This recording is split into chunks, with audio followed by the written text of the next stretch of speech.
नमस्कार, आपण पाहताय कोकणचं नंबर 1 महाचॅनल कोकण सात लाईव्ह. बातमीपत्रात आपलं स्वागत. सुरुवात करूया हेडलाईन्सनं. भल्या पहाटे दारूचा कंटेनर पकडला. वैभववाडी पोलिसांची दमदार कामगिरी. पिंगुळीत रेल्वेच्या रुळाचा वापर स्मशानभूमीसाठी. वैभव नाईक आक्रमक. आणि एसटी कर्मचाऱ्यांच्या प्रश्नांवर सेवाशक्ती संघर्ष संघटनेचा एल्गार. आता पाहूया सविस्तर बातम्या. मालवण येथील मालवणी संस्कृती व वारसा मंडळ या संस्थेतर्फे दरवर्षीप्रमाणे नारळी पौर्णिमा उत्सवानिमित्त महिलांसाठी नारळ लढवणे स्पर्धा मालवण बंदर जेटी येथे आयोजित करण्यात आली आहे. या स्पर्धेतील विजेत्या महिलांसाठी सोन्या चांदीच्या दागिन्यांचे आकर्षक बक्षिसे व पैठणी साठ्या देण्यात येणार आहेत, अशी माहिती मंडळाचे अध्यक्ष अरविंद मोणकर यांनी दिली आहे. आज या ठिकाणी आपण मालवणी संस्कृती व वारसा मंडळाच्या वतीनं आपल्या सर्वांच्या सहकार्यानं आशीर्वादानं मालवण बंदर जेटी येथे महिलांसाठी जी नारळ लढवण्याची स्पर्धा आयोजन करत असतो. यावर्षी या स्पर्धेचं 10वं वर्ष आहे. या स्पर्धेमध्ये सहभागी होणाऱ्या आमच्या सर्व माता भगिनी महिला यांच्या सहकार्यामुळे आणि या स्पर्धेत त्या उपस्थित होऊन आम्हाला देत असलेल्या प्रोत्साहनामुळे आज आम्ही या 10व्या वर्षापर्यंतच म्हणजे दशकपूर्ती साजरी करण्यापर्यंत आज आपण आपलं मंडळ आलेलं आहे. माझे सर्व सहकारी आम्ही आज आपल्यासमोर दरवर्षीप्रमाणे या बक्षिसांचं इथे अनावरण करत आहोत.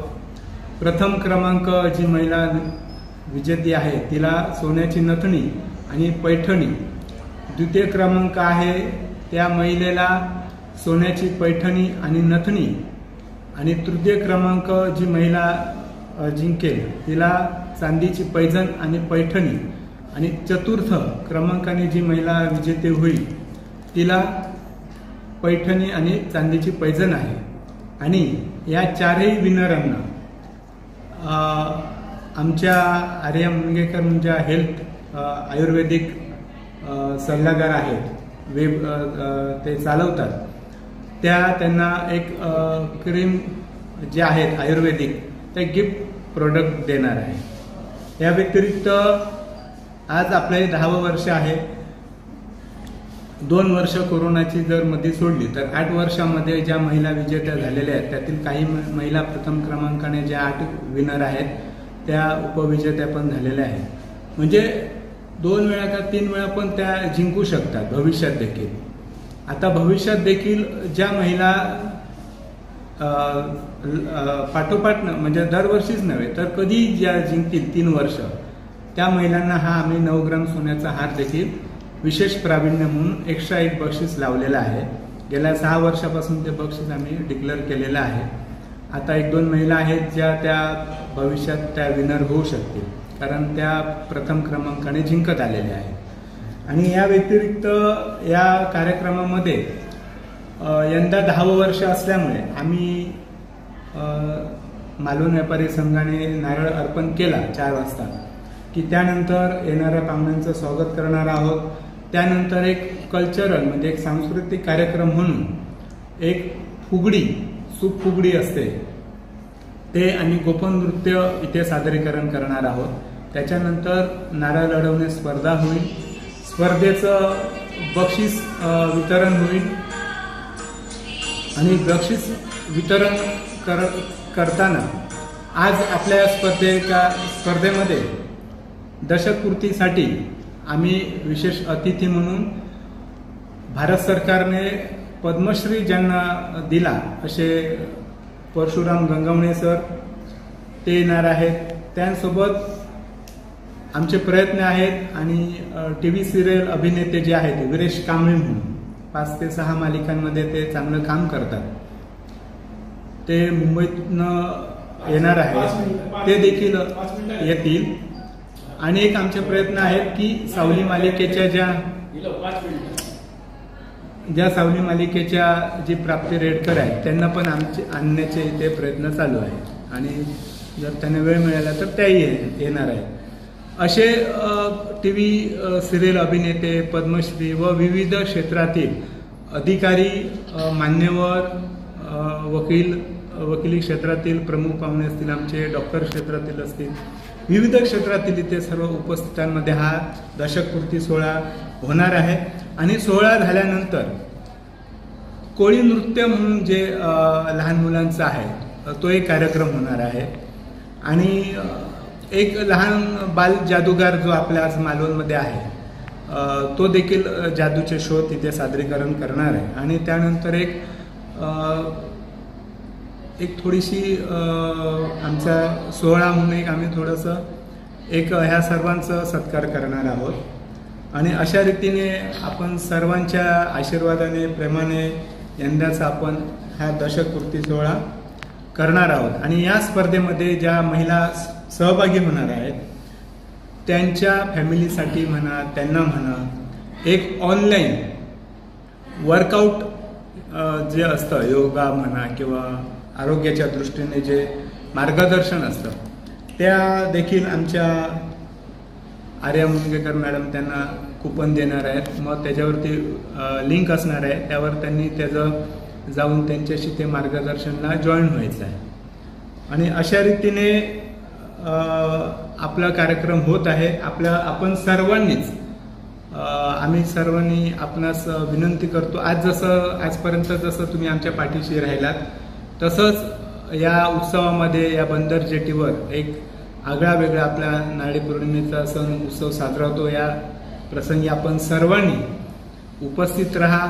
येणारे अभिनेते आहेत, अभिनेत्री आहेत, पद्मश्री आहेत, विशेष अतिथी आहेत, या सर्वांच्या उपस्थितीमध्ये हा सोहळा आपण साजरा करत आहोत. 8 ते 10 वर्ष बंद अवस्थेत असलेले मागच्या वर्षी स्वच्छ आणि जनतेसाठी उपलब्ध करून देण्यात आलेले खेड शहरातील ऐतिहासिक गरम पाण्याचे कुंड सध्या पुन्हा दुरावस्थेत आहेत. पाहूयात.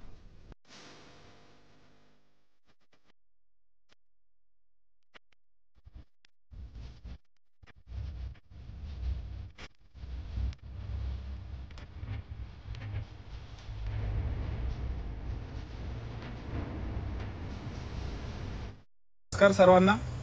आज आपण खेड शहरातील एक ऐतिहासिक ठिकाण म्हणून ओळखलं जाणारं गरम पाण्याचं कुंड या ठिकाणी आपण आलो होतो. गेल्या 8 महिन्यात महाराजा प्रतिष्ठानच्या मार्फत या कुंडाची साफसफाई व सुशोभीकरण करण्यात आलं होतं. नवीन कौलं वगैरे बसवण्यात आली होती. पण आमचं खेड शहराचं म्हणावं किंवा खेड वासियांचं दुर्दैव आहे की आमच्या खेड नगर परिषदेला ह्या ऐतिहासिक ठिकाणाची साफसफाई म्हणा किंवा देखभाल करता आली नाही. त्याच्यामुळे आज सहज ह्या मार्गाने जात असताना आम्ही इथं पाहणी केली. गवत वाढलेलं आहे, चिखल आहे, एंट्रन्सवर आतमध्ये लोक येऊ शकत नाहीत. जर आपण नगरपालिकेच्या मार्फत ह्याच्या कुंडाची साफसफाई येत्या 8 दिवसात नाही केली तर आपल्या महाराजा प्रतिष्ठानच्या मार्फत ह्याच्यावरती उपोषणाला बसण्यात येईल.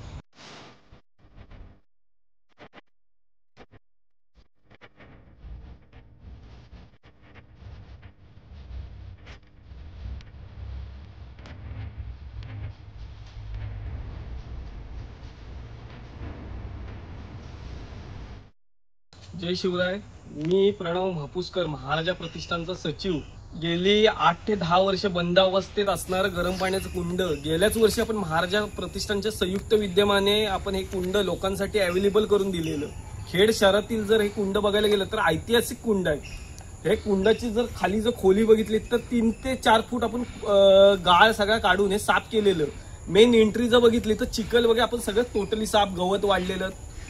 या माध्यमातून आपण नगर परिषदेच्या माध्यमातून महाराजा प्रतिष्ठानच्या संयुक्त विद्यमाने असते हे कुंड आपण लोकांसाठी अवेलेबल करून दिलं. पण जर हे कुंडाची आत्ताची जर दयनीय अवस्था जर बघितली तर हे कुंड 4 ते 5 फुटाचं गवत वाढलेलं आहे. जर एंट्री बघितली तर चिखल आहे, बरीचशी झाडं आलेली आहेत. मग हे कुंड आपल्याला खेड नगर परिषदेला व प्रशासनाला राखता आलं नाही. हे प्रशासनाचं दुर्भाग्य आहे का आम्ही समजायचं की खेडवासीय म्हणून आम्ही कुठंतरी कमी पडतोय. मग या कुंडाची अवस्था का अशी, याला जबाबदार कोण आहे? हे प्रशासनच आहे ना की नगर परिषद आहे? काय लोक म्हणतात की हे पुरातत्व विभागाच्या अंडर येतं की नगर परिषदेच्या अंडर आहे. हे लोकांना मुळात हे सवालच आहे. हे कुंड होणार आहे का? नगर परिषदेला जमणार आहे का साफ करायला? ऐतिहासिक कुंड आहे हे बरेच जणांना माहिती नव्हतं किंवा आपलं खेडचं एवढं नशीब चांगलं की हे कुंड आपल्या खेडमध्ये हे आपलं नशीब आहे. या अशा गोष्टी बघायला भेटत नाहीत बाकीच्या तालुक्यांमध्ये. आता उनवरेत आहे आपल्या वाकवलीच्या तिथं ते कुंड एवढं सुंदर त्यांनी राखलंय ग्रामपंचायतीने की तिथं बघण्यासाठी लोक पर्यटन येत असतात. मग हे आपल्याकडे आहे ना, हे आपलं नशीब आहे. हे लवकरात लवकर नगर परिषदेने हे कुंड साफ करावं हीच विनंती आहे आणि लोकांना पुन्हा एकदा खुलं करून द्यावं. कुडाळ तालुक्यातील पिंगुळी येथील सार्वजनिक स्मशानभूमीच्या दुरुस्तीच्या कामासाठी रेल्वेच्या रुळाचा वापर करण्यात आला आहे.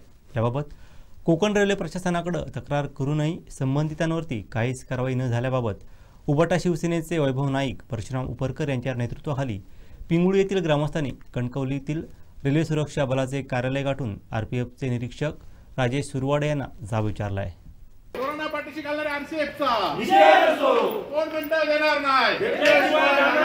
कोरोना पाठीशी घालणारे आरसीएफचा साहेब आपल्याकडे कुठला कुठला विभाग आहेत रेल्वे म्हणजे पोलीसमध्ये आपल्याकडे म्हणून रेल्वे विभाग माझ्याकडे राजापूरची पेंडिंग तिथे सगळे म्हणजे रेल्वेच्या प्रॉपर्टीची ही गाडी जबाबदारी. चोरी झाली तर कोणी करायची? चोरी झाली की कंप्लेंट जाते ना, तेव्हा माझ्याकडे जेव्हा कंप्लेंट येते त्यावेळेला मी ॲक्शन घेतो. आणि कंप्लेंट नाही आली तर कंप्लेंट नाही आली तर मला असं ही एक आम्ही कंप्लेंट दिली आहे तुम्हाला, तुमच्या नावाने रजिस्ट्रेशन केली बघा, त्यांच्या नावानेच केली ना? नाही, बेलापूरला केली, रत्नागिरीला. कंप्लेंट कोण करणार आहे? इकडे समोर तुम्ही कंप्लेंट केली का? ही कुठे केली तुम्ही? ह्याला पाठवलेली बेलापूरला पाठवली. बेलापूरला.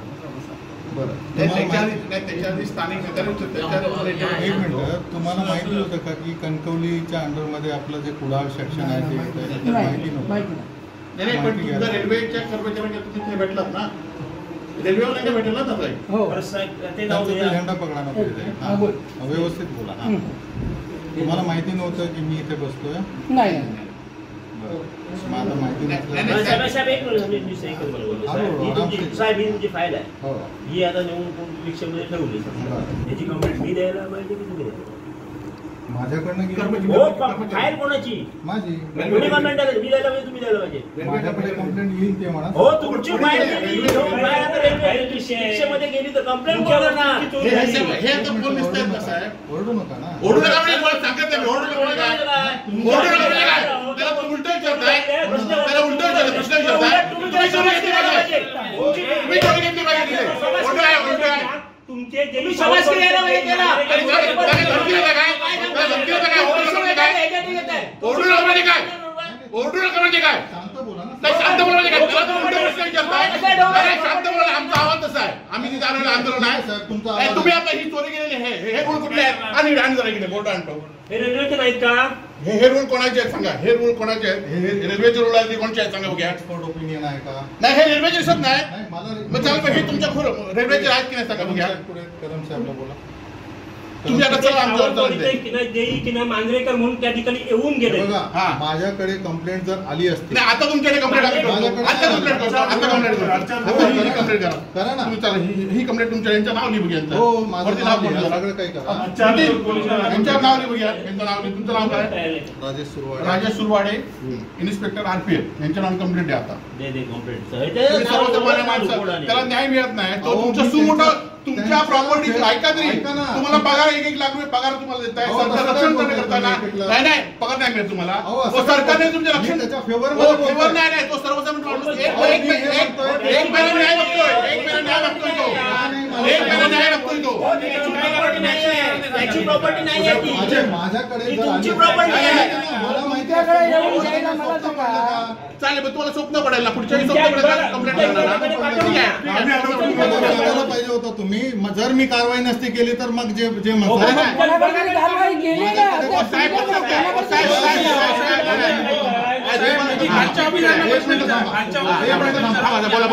माझ्याकडे ज्या दिवशी जसं मला माहित पडलं त्या दिवशी मी लगेच इमिडिएटली स्पॉटवर गेलो.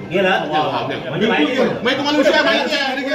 ऐका एक मिनिट, यांना कॉल केले नाही, मला कॉल नाही केला. माझ्या अशी कॉन्टॅक्ट झालेला नाही तुमचं. माझ्या घरी विचारलं, नंबर मी सांगितलं तुम्हाला, मी आलेलो नाव नाही सांगितलं, पण रेल्वे अधिकारी आले. बरोबर आहे.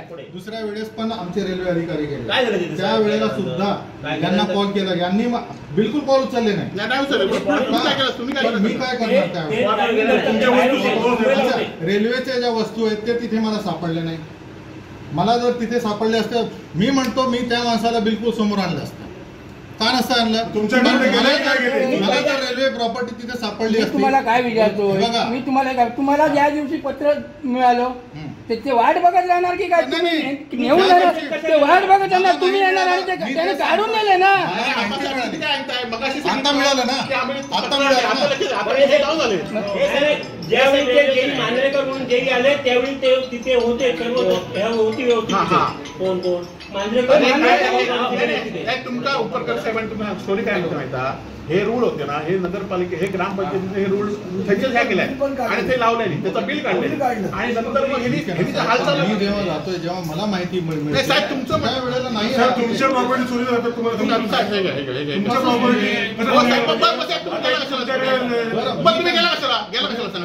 जसं हे पत्र तुम्ही काय तुमचं इन्व्हेस्टिगेशन काय सांगा. नापणे येथील धबधब्यावरती बांधण्यात आलेल्या काचेच्या पुलाला कोकण विभागीय आयुक्त डॉक्टर विजय सूर्यवंशी यांनी भेट दिली. या भेटीदरम्यान त्यांनी येथील सुविधांबाबत मोठं वक्तव्य केलं आहे. पाहूयात. नापणे येथील धबधब्यावर बांधण्यात आलेल्या काचेच्या पुलाला कोकण विभागीय आयुक्त डॉक्टर विजय सूर्यवंशी यांनी भेट दिली. या भेटीदरम्यान त्यांनी येथील सुविधांबाबत मोठं वक्तव्य केलं आहे. पाहूयात. साहेब, आज आपण या धबधब्याला भेट दिलात. महाराष्ट्रातला पहिला काचेचा धबधबा आहे. हा धबधबा पाहून कसं वाटलंय? पूल पाहून कसं वाटलं? काय? खूपच सुंदर आहे. आम्ही आलो तर जोरात पाऊस पण सुरू झाला, पण त्या काचेवर जाऊन त्याचा तो अनुभव घेणे हा एक वेगळाच अनुभव, आनंदायी अनुभव आहे. आणि त्यामुळे मला वाटतं इथे आता येणाऱ्या टुरिस्टला पण एक वेगळं अट्रॅक्शन राहील. सुंदर झालं, छान झालं. साहेब, महाराष्ट्रासोबत महाराष्ट्राच्या बाहेरून देखील आता पर्यटक येत आहेत, ते ओघ वाढत आहे. आपण जर पाहिलं तर आणि म्हणजे इथे सुखसुविधा उपलब्ध होणं गरजेचं आहे. तसेच आणि जर पाहिलं तर खालच्या साईडला देखील एक धबधबा आहे. त्या ठिकाणी आपण शासनाच्या मार्फत नवीन काही पूल योजना करण्याच्या आपण अशा नियोजन आहे का? आणि आत्ता जिल्हाधिकारी साहेबांनी मला सांगितलं त्यांनी देखील इथे आता येणारे पर्यटक त्यांच्यासाठी सुविधा, त्याचप्रमाणे इथे काही त्या कोकणचे बचत गटांचे प्रॉडक्ट विकण्यासाठी काही जागा, त्या संदर्भात ते सरपंच आणि त्यांच्याशी चर्चा करणार आहे. आणि तो जो मुख्य मोठा धबधबा आहे त्याच्या बाबतीमध्ये मला वाटतं थोडा सुरक्षिततेच्या दृष्टीने तो थोडा अवघड असल्यामुळे तो तिथे केलेलं नाही, पण त्याचं समोरून दर्शन होण्यासाठी धबधबा दिसण्यासाठी काही करता येईल तर ते जिल्हाधिकारी साहेबांनी बघतो. येणाऱ्या पर्यटकांना इथे शौचालयाची व्यवस्था असते, चेंजिंग रूम याची सुद्धा व्यवस्था आहे. त्या संदर्भात मगाशी म्हटलं त्याप्रमाणे हे एकतर सर्व जागा मला वाटतं खाजगी आहे, ते सरकारी जागा किंवा ग्रामपंचायतची जागा नाही आहे, परंतु खाजगी लोकांच्यासोबत जागा भाड्याने घेऊन ग्रामपंचायतला साहेब पण इथं आहे. तर येणारे पर्यटक आता संख्या वाढली आहे. मला वाटतं शनिवारी 300-400च्या वरती पर्यटक यायला लागले, ती अजून वाढेल. त्यामुळे टॉयलेट्स असतील, चेंजिंग रूम असतील, त्यांच्या खाण्यासाठी खाण्यापिण्यासाठी व्यवस्था आहे, सर्व त्यासाठी करावं लागतं. तुम्हाला तुमच्या नजरेतून इथे आणखी किती सुविधा आहेत काय? मूळ एकतर बेसिक ज्या सुविधा आहेत नागरिकांसाठी, शौचालय असेल, टॉयलेट असतील, चेंजिंग रूम, त्याच्या व्यतिरिक्त इथे येणाऱ्या नागरिकांना आपल्या भागातील बचत गटांचे काही वस्तूंची आपल्याला मार्केटिंग करता येईल, ते एक इथे करता येईल असं मला वाटतं. त्याचप्रमाणे इथे आल्यानंतर नागरिकांना इथे जे तुमचे गावचे लोक असतील त्यांच्याकडनं माहिती दिली गेली पाहिजे की नेमका हा पॉईंट काय आहे, त्या पॉईंटचं महत्त्व काय आहे, ते सुद्धा मला वाटतं येणाऱ्या काळामध्ये सरपंच आणि ते गावचे काही लोकांना, युवकांना ट्रेनिंग देऊन करू शकतात. कुडाळ येथील एसटी डेपोमध्ये कर्मचाऱ्यांवरती होत असलेल्या अन्यायाच्या विरोधात सेवाशक्ती संघर्ष एसटी कामगार संघटनेनं आगार प्रमुखांच्या कार्यालयाला धडक दिली। एसटी कर्मचाऱ्यांना ड्युटीच्या वेळी योग्य आराम न मिळणं, वारंवार पत्रांना किरायाची टोपली दाखवणं तसंच चुकीच्या व्यवस्थापनामुळे होणारे हाल याबाबत जाब विचारला।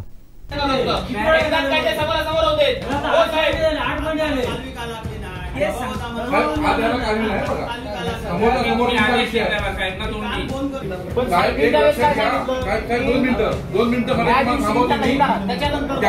करू शकत नाही। तुमच्या अखत्यारीतले विषय आहेत ते, त्यांच्या अखत्यारीतले विषय नाहीये। ते कसे सॉर्ट आउट करणार? तुम्ही सगळ्यांना समोर घ्या, बसा आणि तो सॉर्ट आउट करा। तुम्ही त्यांच्यावर जबाबदारी ढकलू नका, कारण मी तुम्हाला सांगतो त्यांच्या अखत्यारीत जेवढे विषय होते त्यांनी करून दिलेले आहेत। एस लासमचा आणि बांदेकरचा विषय होता साहेब, त्यांनी तो सॉर्ट आउट केला। एस लासम दुसरी ड्युटी करतो, बांदेकर आपल्या घरची ड्युटी करतो, विषय संपला ना। त्यांच्या अखत्यारीत जे होतं ते त्यांनी केलेलं आहे। राहिल्या सगळ्या गोष्टी यांच्या अखत्यारीतल्या आहेत, बरोबर। आणि त्यांच्याकडे लोक येतात त्या चर्चेसाठी, पण हे काय करतात साहेब माहितीये? त्यांच्यासारखं आम्हाला आमच्यासारखं बाहेर गेल्यानंतर मॅडमला बोलवायचं, त्यांना ह्यानं लावा, यांची ह्यानं लावा, विषय संपला। परत बाबाची संध्या मुळावर पाणी, हे गोष्टी निर्णय करा ना काय तो आमचा वेळ टाकून काय तुमचं तोंड बघायला आलोय मी? निर्णय करा नाही काय विषयाचा, त्यांचा निर्णय काय करणार सांगा ना काय ते म्हणून वाट का तुम्ही? नाही ना, निर्णय वाले काय का बोला लगेच चला। काय कार्यक्रम तुमचा? हो बोला हो सर, काय करणार सगळं त्या विषयात? आता तुम्ही एक एक विषय सोडवणार की आपण गप्पा मारत बसूया संध्याकाळपर्यंत? अलोकेशनचा विषय वाहतूक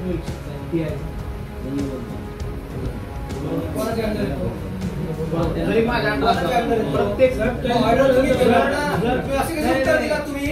ऑर्डर माझ्या ऑर्डर दिला साहेब, तुमचं तसं जायला पाहिजे ना, त्यांना समज गेला पाहिजे ना। 3-3 महिन्यावर हे सेम एका विषयासाठी भांडतायत। माझ्या त्यांना लेखी सूचना आहेत, नुसत्या लेखी सूचना कशा पद्धतीने करायचंय, काय करायचंय सगळे आहेत। मग होत नाही त्याच्यावर कारवाई काय तुम्ही कारवाई काय केली आहे? ऐकत नाही, मग तुम्ही जो ओव्हर टाइम अति झालेला आहे तो त्यांच्या पगारातून वसूल केला सगळं। आता ही काय पूर्णपणे एकच नाहीये, एकच सगळं बाकीचं पण करावं लागते। एक पद्धत काय केलं कळत नाही, त्यांचा अधिकार आहे तो मगाशी सांगितल्याप्रमाणे। काय घातलं लक्ष तुम्ही आता? मगाशी मी त्यांचा अधिकार, आता तुमचा अधिकार। मॅडम तुम्ही तुमच्या अधिकाराप्रमाणे काम करा। खुपसायचं असेल तर सगळीकडे ऐका ना साहेब, सिनियर सांगायचे ना,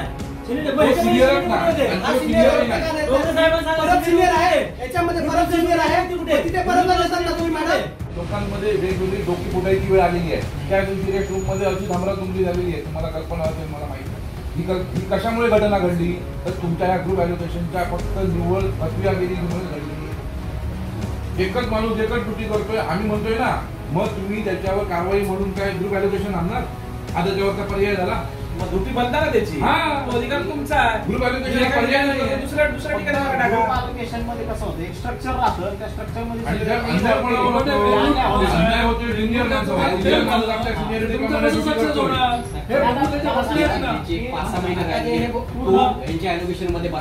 आता ते गुण कंडक्टर आणि हे तुमचे लावतात ॲलोकेशन, ते अजिबात गुण उचलत नाही। हा मोठा विषय आहे, त्याला उचलून यांचे घर आहे की नाही? मी जरा एक बोलतो, मी पण एसटीत काम केलेलं आहे म्हणून यांच्या गावात आमचे हे माहिती हो। तर ह्या ठिकाणी हेंका बदली ना, चांगली वेगळी पाठवा, म्हणजे ते मार खाऊन व्यवस्थित काम करतील। काय परिस्थिती आहे माहिती आहे? प्रवासी वाटेत असतो रान मिळणार, यांची गाडी अचानक रद्द करतात। काय म्हणून करायचो? 27 तारीखला तुम्हाला हे निवेदन केलंय साहेब, बघा याची पोट पावती यांच्याकडनं घेतली, कशाला येऊन क्लेम मारून दिली मला सांगा, काय त्याचा अर्थ आहे? लागला जाऊ शेवटी सोयीकडे गेला तर तो दुसरा माणूस आपलं जातो, एक काहीतरी 20 किलोमीटर 5 वाजेपर्यंत असं मला ग्रुप आहे। मग दुसरीकडे पण मग 4 वाजता लागतात, आपल्याकडे पण 4 वाजता लागतात, असं एक काहीतरी फोटो काढू 11 वाजता ते आमचं मोठ्या साऊंड कंपनी बसला, उदाहरणार्थ त्यांचं ॲलोकेशन लावणार, मग तो 6 वाजता लावता ऐकता चालताना एक सगळीकडे एक टायमिंग ठरवा, 5 वाजेपर्यंत लागत आहे। आठवड्यातून 3 वेळा 5 वाजता लागतात, बाकी 4 दिवस हे लोक काय करतात? गेल्यानंतर टाकतात 8:30, 9, 10 वाजता। आता काय करणार आपला 5 वाजेपर्यंत लागत आहे पुढे दुसरी गोष्ट जी रिबुक पद्धत डबल ड्युटी करतोय ती आता साधारणतः 1-1.5 वाजता ड्युटी संपतात. तो ड्रायव्हर चालक तिने 11:15च्या भोग्यात रिबुक करतो आणि त्याची 1.5 वाजता ड्युटी संपता म्हणजे तो सगळं जेवण 2 वाजता येतो म्हणजे 11:15ची भागल्या 2 वाजता जातात म्हणजे चुकीच्या पद्धतीत रिबुक पद्धत असा रिबुक मध्ये डबल ड्युटी रिबुक मध्ये त्याचा एक उदाहरण सांगा की ह्या 15 दिवसातला एखादा उदाहरण सांगा गाडीतून संपता कसं आता काल न्यूज केलेली होती परवा दिवशीची गोष्ट एका म्हणजे फोन केले पावणे केलेली होती न्यूजा वस्ती तो ड्रायव्हर असतो त्याची संपत्ती 1:30 वाजता 1:20 आणि त्याची त्याला डिबुक केलेली 11:15ची भोगी केलेली होती. वारंवार आमच्या संघटनेच्या माध्यमातून विभाग नियंत्रकांशी आगार व्यवस्थापकांची टप्प्याटप्प्याने आम्ही पत्रव्यवहार केलेला आहे. सदर पत्रव्यवहाराला केराची टोपली दाखवली असल्या कारणाने आज आम्हाला विभागीय अध्यक्ष संदेशजी गोटे सावंत साहेब यांना या आगारात आणणं भाग पडलंय आणि त्यांच्या समक्ष आमचे 5 विषय आज प्रामुख्याने आगार व्यवस्थापकांनी निर्णयी सुद्धा लावलेले आहेत. आणि दुसरी महत्वाचा मुद्दा सांगायचा म्हणजे काय, भविष्यामध्ये आता 1 महिन्यावर आपली गणेश चतुर्थीचा मोठा सण आपल्याला येऊन ठेपलेला आहे. अशा परिस्थितीमध्ये आज आगाराची जी परिस्थिती आहे, सीएनजी गाड्या इथे आणल्यामुळे स्वतःच सीएनजी रिफिल पंप नसल्यामुळे आज गाड्या 13-14 किलोमीटरवर जात आहेत धारापला भरायला. त्यामुळे पर्यायाने जी काय आपण एसटीची सेवा सामान्य जनतेला देत असतो त्या जनतेला त्या सेवेचा लाभ वेळेत मिळायला पाहिजे, तो मिळत नाही आहे निव्वळ फक्त सीएनजी व्हेकल्समुळे. आणि या सीएनजीमुळे भविष्यात सुद्धा गणेश चतुर्थीच्या कालावधीमध्ये सुद्धा अतोनात हाल होणार आहेत. याचा सुतोवाच या प्रशासनाला आपण देण्यासाठी इथे साहेबांच्या माध्यमातून आलो. काय प्रमुख मागण्या होत्या तुमच्या? साहेब, आमच्या प्रमुख मागण्या एवढ्याच आहेत की दैनंदिन जे कामकाज आहे, जे T9 ॲल्युकेशन म्हणतो आपण किंवा लोकांचं जे काही ड्युटी ॲल्युकेशन असतं त्या ड्युटी ॲल्युकेशन प्रमाणे त्या ॲल्युकेशन वेळेत लागावं. जसं एसटीच्या महामंडळाच्या परिपत्रकीय सूचनेप्रमाणे असं आहे की आगारातली पहिली ड्युटी संपेपर्यंत ते ॲल्युकेशन जाणताना त्या माणसाला बघून जायचं आहे. पण आज परिस्थिती अशी आहे की संध्याकाळी 7 वाजता 8 वाजता अशा परिस्थितीमध्ये ॲल्युकेशन फ्लॅश होतं व्हॉट्सअप ग्रुपद्वारे. आज परिस्थिती जिल्ह्यातली आपल्याला माहिती आहे की तीव्र पर्जन्यवृष्टी आहे, अतिदुर्गम भागातले कर्मचारी आहेत, त्यांच्याकडे नेटवर्कची सुद्धा काही भागांमध्ये व्यवस्था नाहीये. मग त्या माणसाने सकाळी 5च्या ड्युटीला कसं काय यायचं? त्याला ॲल्युकेशन रात्री 8 वाजेपर्यंत तो बघू तर शकत नाही. तो दुसऱ्या बाहेरच्या गावात जाऊन नेटवर्कमध्ये बसणार का 8 वाजेपर्यंत? म्हणजे त्याला कुठेतरी सामान्य कर्मचाऱ्याला वेठीत धरलं जातंय, जेणेकरून महामंडळ म्हणतं ना की त्याची 9 तास विश्रांती झाल्यानंतर त्याला ड्युटी द्यायची आहे. त्याची 9 तास विश्रांतीतले 5 तास फक्त उद्या मला काय ड्युटी असेल याच्यातच निघून जात आहेत साहेब.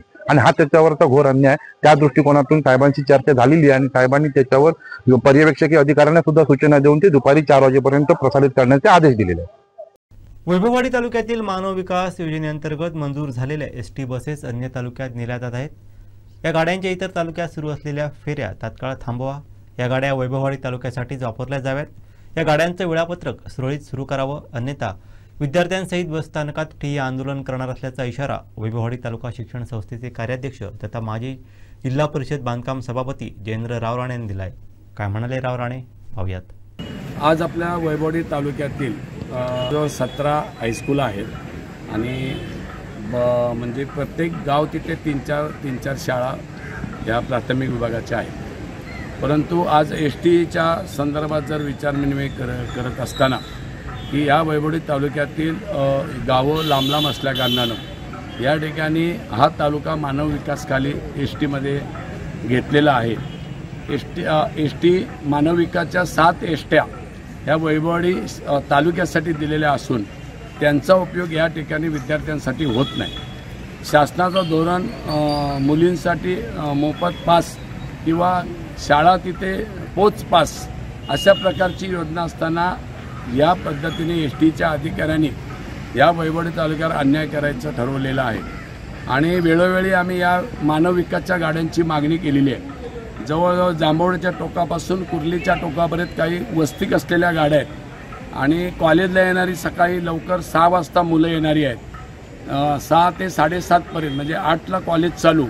त्या ह्याच्यामध्ये अनुषंगाने पूर्ण घरातून ही मुलं येत असतात आणि नेमकं ह्या गाड्या इतर एसटीच्या ज्या गाड्या बसेस आहेत त्याप्रमाणे या गाड्या इतर रूटला पाठवून एसटी आपलं उत्पन्न वाढवत आहे. म्हणून ज्या उद्देशाने मानव विकासच्या गाड्या ज्या दिलेल्या आहेत त्या उद्देशाने ह्या गाड्यांचा वापर होत नाही आणि आम्हाला वेळेवर आमच्या मुलांना त्या गाड्या मिळत नाही. म्हणून आम्ही वेळोवेळी या एसटी डेपोची सर्व वरच्या अधिकाऱ्यांशी, कालच्या तालुका डेपो मॅनेजरशी आमचं बोलणं झालेलं आहे. जिल्ह्याच्या अधिकाऱ्यांशी एसटीच्या बोलणं झालेलं आहे. हे निवेदनं देऊन झाले. एवढं करून सुद्धा या ठिकाणी आम्हाला अजून रूटवर आमच्या मानव विकासच्या गाड्या जात नाही आहेत आणि विशेषतः मानव विकासच्या गाड्या मुलं भरून झाल्यानंतर पब्लिकने बसावं असा नियम आहे. तो नियम असताना सुद्धा पब्लिकसाठी जास्त गाडी वापरली जाते. दुसरी गोष्ट, या मानव विकासच्या गाडीतून मुलींचा प्रवास जास्त असतो. शासनाच्या धोरणाप्रमाणे या गाडींवरचे जे कंडक्टर असतात ते महिला असायला पाहिजे, तेही नाही आहेत आणि त्यामुळे या ठिकाणी आमच्या मुलांचे मोठ्या प्रमाणात वाहतुकीसाठी हाल होत आहेत. वेळेवर शाळेवर मुलं येत नाही आहेत. मुलांचं पहिल्या 2-3 तासाचं नुकसान होतं. कॉलेज सुटल्यानंतर साधारण 1:30 वाजल्यापासून मुलांना संध्याकाळी 5 वाजेपर्यंत या बाजारात भटकंती करावी लागते आणि म्हणून आम्ही वेळोवेळी विनंती करून सुद्धा आम्हाला या ठिकाणी एसटी जर दिली नाही आणि आमच्या मानव विकासच्या एसट्या या वाहतुकीसाठी आल्या नाहीत, आमच्या कॉलेजच्या दारात आल्या नाहीत, प्रत्येक शाळेच्या दारावर थांबा आहे तिथे तर त्या गेल्या नाहीत आणि तर मग आम्ही या ठिकाणी हे आंदोलन करण्याचं आम्ही नोटीस दिलेलं आहे. याच्यामध्ये एसटी विभागाच्या अधिकाऱ्यांनी या 4 ते 5 दिवसात या रूटप्रमाणे आम्हाला जर गाड्या दिल्या नाही तर आम्ही सर्व मुलं 2,000 ते 2,500 मुलं इथे आम्ही एसटीच्या दरात ठिय्या आंदोलन करणार आहोत आणि याची समज संबंधित अधिकाऱ्यांना दिली आहे. पोलीस स्टेशन असेल, तहसीलदार असतील, या सिंधुदुर्ग जिल्ह्याच्या पालकमंत्री यांना सुद्धा आम्ही निवेदन देऊन त्यांच्यासुद्धा कानावर हा विषय आम्ही घातलेला आहे आणि घालणार आहोत. जिल्ह्यातील 638 ग्रामपंचायत कर्मचाऱ्यांचा गणेशोत्सव गूढ जाणार आहे.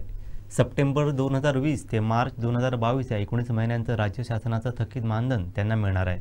पाहूयात.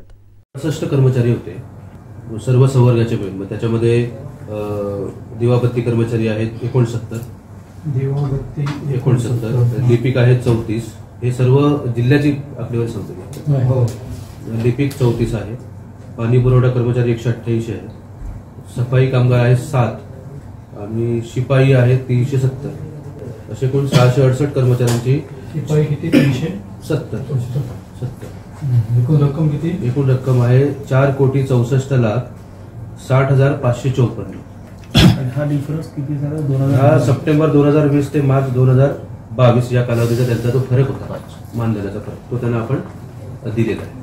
त्यांचा मानधनाचाही काही विषय आता पेंडिंग आहे काय? नाही, मानधनाचा विषय तर रेग्युलर विषय आहे. त्याच्यात काय झालं होतं, आपण ते पूर्ण शीट तयार केली होती, पण RGSA कडून आम्हाला गाईडलाईन झाले होते की त्यांची जी वसुलीची रक्कम आहे, त्यांनी जे प्रत्यक्ष कामकाज केलेलं आहे त्याप्रमाणे ती वस्तुनिष्ठ माहिती आम्हाला सादर करा. म्हणून आपण 25 जुलैपर्यंत प्रत्येक तालुक्याने गुगल शीट शेअर केलेली होती की त्याच्यामध्ये प्रत्येक कर्मचाऱ्याची माहिती आम्हाला ती कळवा.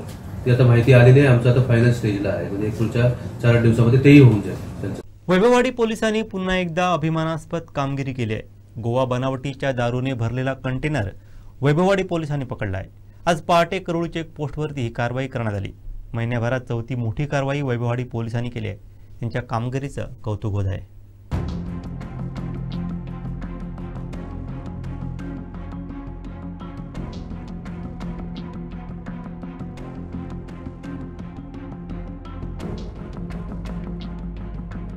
वैभववाडीत गोवा बनावटीच्या दारूचं घवाडच पोलिसांच्या हाती लागलंय. गोव्यातून कोल्हापूरच्या दिशेने जाणारा कंटेनर पोलिसांनी पकडलाय. ही कारवाई आज पहाटे करूळ चेकपोस्टवर करण्यात आली. कंटेनर चालकानं वेगळी शक्कल लढवून गाडीत वेगळा कप्पा बनवून घेतला होता. त्या जागेत दारूचे बॉक्स ठेवले होते. वरील भागात इतर साहित्य ठेवून वाहतूक करत होता. मात्र वैभववाडी पोलिसांनी त्याची शक्कल शोधून काढली. हा कंटेनर पोलीस स्थानकात आणला असून दारूचे मोजमाप सुरू आहे. मोजमाप झाल्यानंतर किती रकमेची दारू होती याचा आकडा समजणार आहे.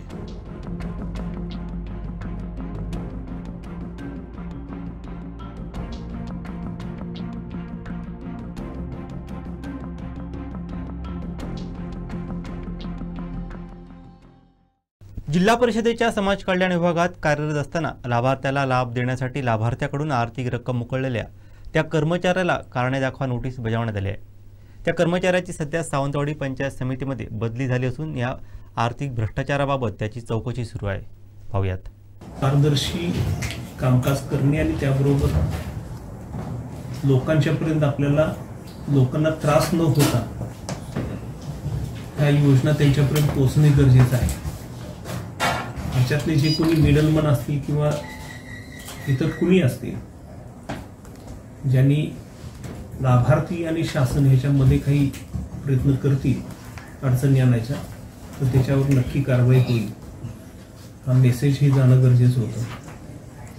त्या अनुषंगाने ह्या दोघांच्या वरती आम्ही कारवाई केली आणि जलमन योजना जल जीवन मिशनचा जो आहे त्याची बदली केली.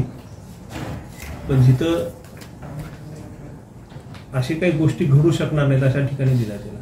त्याच डिपार्टमेंटला पण जिथं कॉन्ट्रॅक्टरशी डायरेक्ट संबंध येणार नाही अशा ठिकाणी दिला.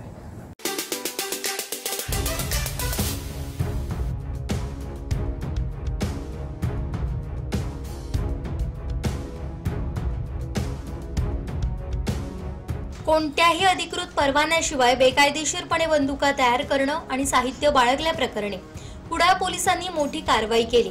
कुडाळ तालुक्यातील मोरे माणगाव येथून पोलिसांनी युवकांना ताब्यात घेतलंय. त्यांच्याकडून 1,17,000 रुपयांपेक्षा जास्त किमतीचं साहित्य जप्त करण्यात आलंय. या कारवाईत पोलिसांनी गव्या रेड्याचे, हरिणाचे शिंग देखील जप्त केलं. या प्रकरणी शांताराम दत्ताराम पांचाळ, आप्पा कृष्णा धुरी, यशवंत राजाराम देसाई आणि प्रकाश राजाराम गुरव, सागर लक्ष्मण घाडी यांना अटक करण्यात आली होती. अटक केलेल्यांना सोमवारी कुडाळ कोर्टामध्ये सादर करण्यात आलं. संबंधित आरोपींना न्यायालयानं जरी न्यायालयीन कोठडी दिली असली तरी पोलिसांना आवश्यकता पडल्यास पुन्हा अटकेचे अधिकार राखून ठेवण्यात आले. उशिरानं त्यांना 3 दिवसांची पोलीस कोठडी सुनावण्यात आली. शेवटी ठळक घडामोडी पुन्हा एकदा. भल्या पहाटे दारूचा कंटेनर पकडला, वैभववाडी पोलिसांची दमदार कामगिरी. पिंगुळीत रेल्वेच्या रुळाचा वापर स्मशानभूमीसाठी, वैभव नाईक आक्रमक. आणि एसटी कर्मचाऱ्यांच्या प्रश्नांवर सेवाशक्ती संघर्ष संघटनेचा एल्गार. बातमीपत्रात वेळ झाली ते थांबण्याची. पाहत राहा बदलत्या कोकणचा बुलंद आवाज. कोकणचा नंबर 1 महा चॅनल कोकण 7 लाईव्ह. धन्यवाद.